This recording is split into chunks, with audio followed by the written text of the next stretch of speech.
Is it just me, or are people getting worse at driving? Is it something because of the COVID? Are people out of touch or whatever? But driving is like sex. Everybody thinks they're great at it, but most people suck at it. But you can self-assess by using a few litmus tests. First off, can you pull into a tight space without having to get out of the car to see how close you are to an obstacle 99 times out of 100? Obviously, you know the boundaries of your car. Are you often the first person at a traffic light? Do you often find yourself having to slow down to complete a merge on the freeway or in street traffic? If you answered yes to the first two and no to the last question, you're probably a pretty good driver. Of course, assuming that you have zero to few chargeable accidents during your driving career. So those are some litmus tests that a professional driver told me. That story is coming up right after the break.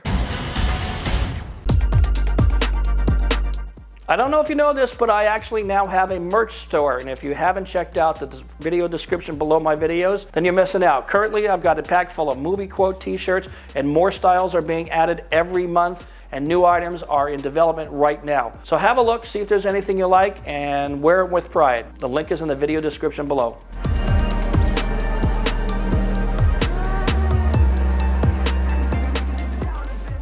Now, I've been driving for 43 years with zero chargeable accidents, and that's no easy feat. I've been rear-ended at a toll booth on the Bay Bridge and slightly sideswiped on the freeway by some senior citizen driving a 66 Chevy, driving too fast in the rain with no ABS, for God's sake. I've driven in 46 of the 50 states, and I mean through all of them. I've driven coast to coast in the US 3 times since 2001. I've driven in England, Japan, France, Italy, Belgium, Canada, Costa Rica, Mexico, and Thailand, to name a few places. So I've seen plenty of how they drive in other countries. I've also been hired as a performance driver for GM, Lexus, BMW, and Goodyear, to name a few. Back in my late 20s, I attended the Skip Barber School, Bob Bondurant School a couple times. I also raced 125cc karts for about 7 years. But by no means does this qualify me for a grid spot at Le Mans. But I know enough to know what I don't know, and I know my limits. And what I do know that is American drivers are largely inferior to other drivers in other countries. So I started thinking, what is so different today in how our kids get trained how to drive versus how people of my generation got taught to drive back in the 1970s, and how does it differ from other countries? But here in America, back in the 1980s, you could get your learner's permit at 15 and a half years of age if you had completed a full semester of driver's education. Driver's ed classes back then used TV simulators and a steering wheel attached to the console. Very primitive. Most only had 3-speed manual transmissions. They didn't even have an automatic option for these driving simulators, so that was kind of funny. You had to know how to drive a manual transmission. It wasn't an option. After school, you would be out in the parking lot driving some car like the 1980 Chevy Citation that we had with 2 steering wheels and 2 brake pedals. The instructor would sit beside you and take control of the car if necessary, if you were screwing up. But the funny thing was, there were 3 other kids sitting in the back seat. It's not bad enough that you're putting your own life at risk. You're endangering 3 fellow classmates. I don't know how they let that happen back then. Craziness. These training tools were primitive, to say the least. Today, kids have better driving consoles right at home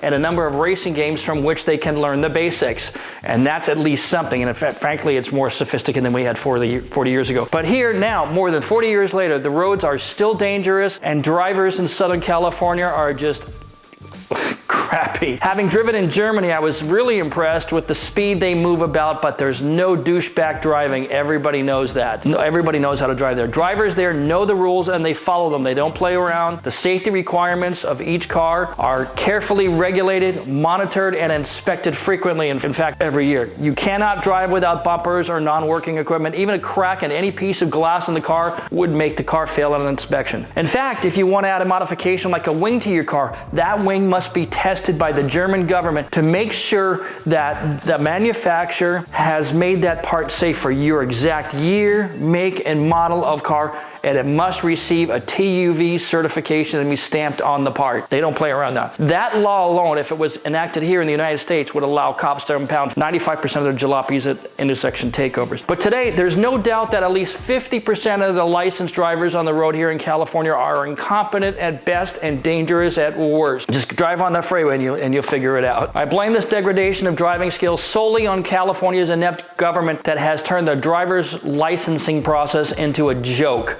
Basically, if you have a pulse, you can get a driver's license here in Southern California. You don't believe me? Drive around in Westminster, drive around the freeway, drive in downtown LA. I then did a search to see which are the easiest countries in which to get a driver's license. So here they are in the list of the top easiest places. Number 1, Mexico. That explains overloaded pickups cruising in the middle lane of the freeway doing 20 miles per hour under the speed limit and sketchy ass tie-downs. Number 2, Qatar, or in the Middle East. Never been there, can't comment, so I don't know what's going on over there. Number 3, Latvia. Color me surprised. I thought Latvia was just as bad as Russia, but apparently not. The USA, like I said, they're giving out licenses here into the United States to anybody with a pulse. Canada. Icy roads, elk, and moose crossing busy highways will pretty much weed out the idiots who drive too fast. Number 6 is Estonia, which is near Latvia, so it stands to reason that the rules will be similar. Number 7, Barbados. Very friendly to visitors and they give out provisional licenses without much fuss. Number 8, Indonesia. Clearly it's anarchy there. I don't know how a country can function like this and then be expected to be taken seriously, but somehow they make it work. Number 9, the Philippines, another country where painted lines are just recommendation. Maybe you should stay here, maybe not. Oh, well, just do whatever.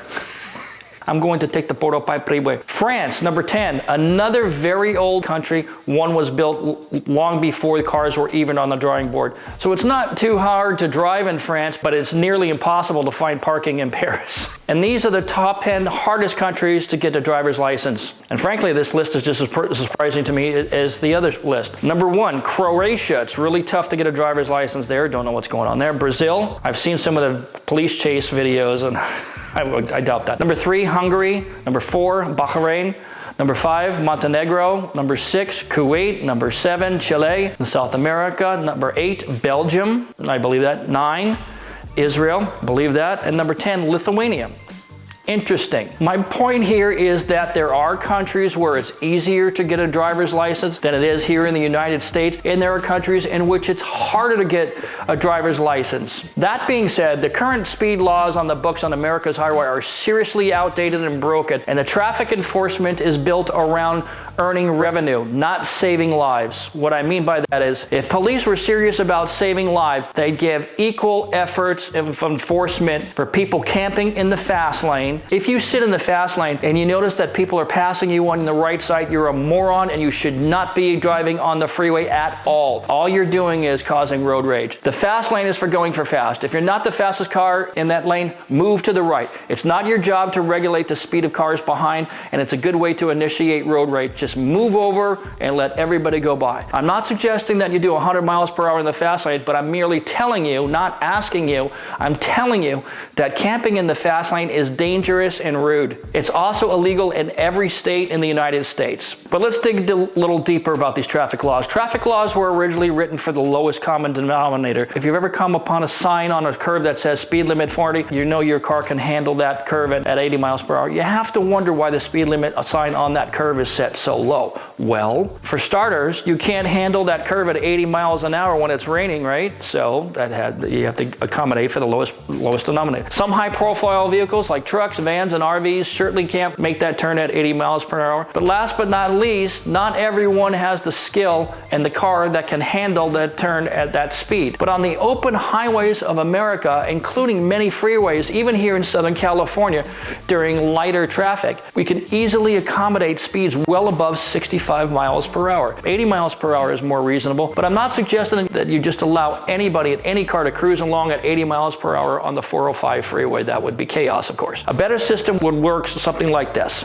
So, we have the standard driver's license test, which should be more advanced to include a compulsory paid driving school with at least 40 hours of behind the wheel practice. That's number 1. That will get you your basic driver's license, okay, and then you drive on a probation period. Then there would be a higher level license. It requires the driver to do the basic program followed by 3 to 5 days of performance driving school, something like a Skip Barber school or something like that. And if you pass that program, you get what's called a master's master's driver's license.